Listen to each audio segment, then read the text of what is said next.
Assalamualaikum warahmatullahi wabarakatuh. Perkenalkan, nama saya Gita Melani dengan NPM 2141108 di mata kuliah Etika Profesi. Di sini saya akan menjelaskan bagaimana kode etik pengguna informasi teknologi dapat memiliki dampak positif dalam penggunaan teknologi. Selanjutnya itu, apa itu kode etik pengguna IT? Yang pertama itu, menghindari dan tidak mempublikasi informasi secara langsung yang bersifat pornografi dan nadisme.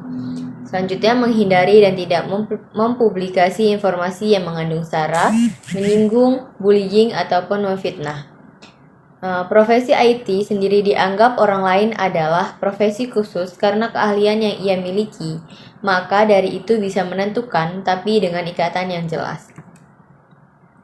Selanjutnya yaitu tujuan kode etik profesi. Yang pertama, menjunjung tinggi martabat profesi, memelihara kesejahteraan anggota, meningkatkan pengabdian pada para anggota profesi, meningkatkan mutu profesi, meningkatkan layanan di atas keuntungan pribadi, dan yang terakhir mempunyai organisasi profesional yang kuat dan terjalin erat.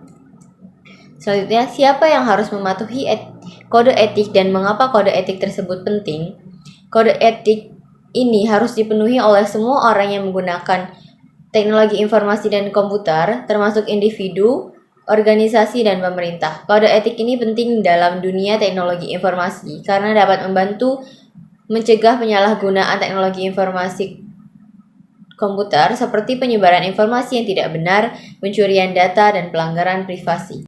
Lalu selanjutnya ada resiko dan dampak negatif. Beberapa resiko dan dampak negatif yang mungkin terjadi jika kode etik pengguna informasi teknologi diabaikan atau tidak diterapkan. Yang pertama yaitu pelanggaran privasi data. Penggunaan teknologi informasi yang tidak etis dapat mengakibatkan pelanggaran privasi data seperti pencurian data pribadi, penggunaan data tanpa izin, dan penyebaran informasi yang tidak benar. Lalu selanjutnya ada keamanan informasi. Jika kode etik tidak diterapkan, maka informasi yang disimpan dalam sistem teknologi informasi dapat menjadi rentan terhadap serangan cyber seperti hacking, virus, dan malware.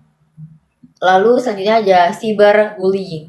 Penggunaan teknologi informasi yang tidak etis dapat mengakibatkan cyberbullying, yaitu tindakan intimidasi, penghinaan, atau pelecehan yang dilakukan melalui media sosial atau platform online lainnya. Lalu selanjutnya ada peran kode etik. Yang pertama, kode etik menggunakan informasi teknologi dapat memitigasi resiko dan konsekuensi negatif yang diidentifikasi sebelumnya dengan cara sebagai berikut. Yang pertama, mendorong praktik-praktik yang lebih aman dan etis dalam penggunaan teknologi. Lalu meningkatkan kesadaran tentang resiko dan dampak negatif. Lalu selanjutnya mendorong akuntabilitas dan tanggung jawab. Lalu contoh konkret dari bagaimana kode etik dapat mendorong praktik-praktik yang lebih aman dan etis dalam penggunaan teknologi adalah sebagai berikut. Kode etik dapat mendorong pengguna untuk menjaga privasi data seperti yang dijelaskan dalam Kode Etik Akuntan Indonesia. Hal ini dapat membantu mencegah risiko pencurian data dan kerugian finansial. Lalu selanjutnya ada contoh kasus. Contoh kasus nyata di mana kode etik pengguna informasi teknologi telah berperan penting dalam menghindari konsekuensi negatif atau penyalahgunaan teknologi adalah sebagai berikut. Contohnya adalah skandal privasi data Facebook dan Cambridge Analytica pada tahun 2018. Setelah skandal ini terungkap, Facebook memperkenalkan kebijakan data Facebook yang baru dan memperkuat kode etik penggunaan Facebook. Kode etik ini memberikan panduan dan aturan yang jelas tentang cara penggunaan Facebook yang etis dan bertanggung jawab, termasuk tentang privasi data dan penggunaan data pribadi.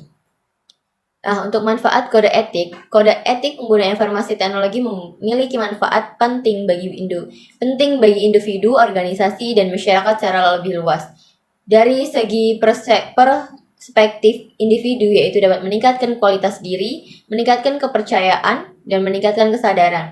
Lalu dari sudut pandang organisasi, yaitu dapat meningkatkan reputasi, meningkatkan kepatuhan, dan meningkatkan efisiensi.